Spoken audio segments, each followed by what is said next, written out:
CM Chandrababu సర్కార్పై YSRCP అధ్యక్షుడు మాజీ ముఖ్యమంత్రి వైఎస్ జగన్మోహన్ రెడ్డి మండిపడ్డారు.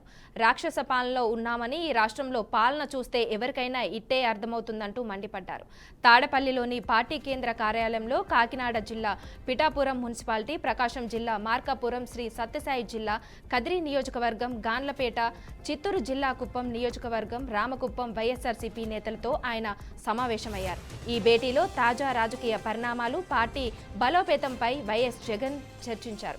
కుప్పం నియోజకవర్గాన్ని అభివృద్ధి వైసీపీ పాలనలో జరిగిందన్నారు. కూటమి అరాయక పాలనకు చరమ గీతం పాడాలని, వచ్చేది మళ్లీ వైసీపీని ధీమా వ్యక్తం చేశారు.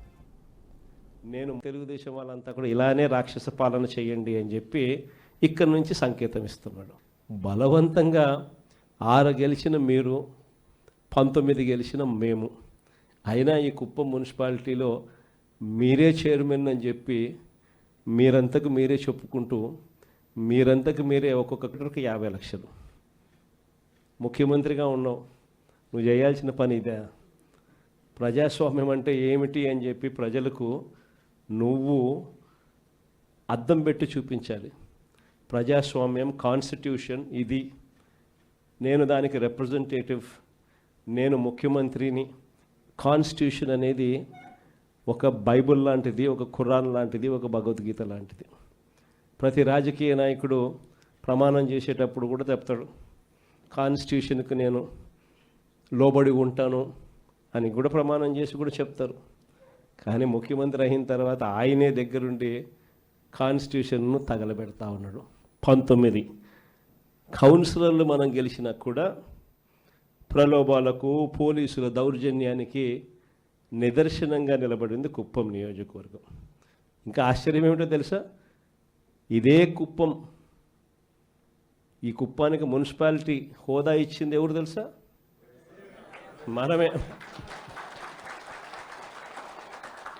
ఆయన 4 సార్లు ముఖ్యమంత్రి అయినా కూడా ఏ రోజు కుప్పాన్ని మున్సిపాలిటీగా చేయాలన్న ఆలోచన కూడా ఆయనకు రాలా. అరే మున్సిపాలిటీ కదా దేవుడు ఎరుగు, కనీసం కుప్పంలో ఒక రెవెన్యూ డివిజన్ పెట్టే ఆలోచన కూడా చంద్రబాబుకి ఏ రోజు రాలా. సరే రెవెన్యూ డివిజన్ కదా దేవుడు ఎరుగు, కనీసం కుప్పానికి తాగేదానికి నీళ్లు కూడా ఇచ్చింది ఎవరు అని అంటే, విశాఖపట్నం లాంటి పెద్ద నగరాల్లో ఏం చేస్తూ ఉన్నారు? రూపాయికి ఇడ్లీ వస్తుందో లేదో నాకు తెలియదు, కానీ రూపాయికి చంద్రబాబు నాయుడు గారి హయాంలో తన బినామీలకు మాత్రం 3,000 కోట్ల రూపాయల భూములు మాత్రం ఇస్తారు. రూపాయి పెట్టుబడి పెడితే 3,000 కోట్ల భూములు.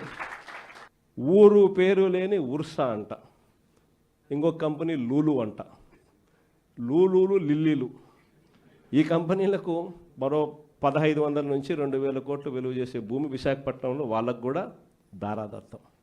ఈ మాదిరిగా ఇష్టానుసారంగా లంచాలు తీసుకోవడం, నాకింత నీకింత అని పంచుకునే కార్యక్రమం జరుగుతుంది. ఈయన వాళ్ళకేయడం, ఈయన మొబిలైజేషన్ అడ్వాన్స్ కింద 10% వాళ్ళకి ఇస్తే ఈయన 8% తిరిగి ఇస్తున్నారు ఈయన జోబిలీకి. విచ్చలవిడిగా కరప్షన్. మరోవైపున చూస్తే రెడ్ బుక్ రాజ్యాంగం. నేను చెప్పాల్సిన పనులు, రెడ్ బుక్ రాజ్యాంగం గురించి నాకన్నా మీకే బాగా తెలుసు. ఏ రకంగా పోలీసులను వాచ్మెన్ల కన్నా దారుణంగా వాడుకుంటూ ఏ రకంగా రెడ్ బుక్ రాజ్యాంగం నడిపిస్తూ ఉన్నారు. ఇంతటి దారుణమైన పాలన సాగిస్తూ ఉన్నప్పుడు ఇలాంటి దుర్మార్గం ఎక్కువ రోజు నిలబడదు. కానీ ఈసారి మాత్రం మీ అందరికీ చెప్తా ఉన్నా, ఈసారి మీ జగన్, మీ బిడ్డ, మీరు పడతా ఉన్న కష్టాలను చూశాడు, మీరు చూపిస్తూ ఉన్న తెగువను కూడా మీ బిడ్డ జగన్ చూశాడు. మీ అందరికీ మాట చెప్తా ఉన్నా, నెక్స్ట్ జగన్ 2లో మాత్రం కార్యకర్తలకు పెద్దపీట వేస్తాను అని మాత్రం ఖచ్చితంగా చెప్తాను. రాష్ట్రంలో ఇవాళ పరిస్థితులు ఎలా ఉన్నాయి అన్న సంగతి నాకన్నా కూడా మీకే బాగా తెలుసు. కలియుగంలో ఉన్నాము, రాక్షస రాజ్యంలో ఉన్నాము అని చెప్పడానికి ఈ రాష్ట్రంలో ఈ 12 నెలలు 11 నెలలు ఈ పాలన చూస్తే ఎవరికైనా కూడా ఇట్టే అర్థమవుతుంది. తెలుగుదేశం వాళ్ళంతా కూడా ఇలానే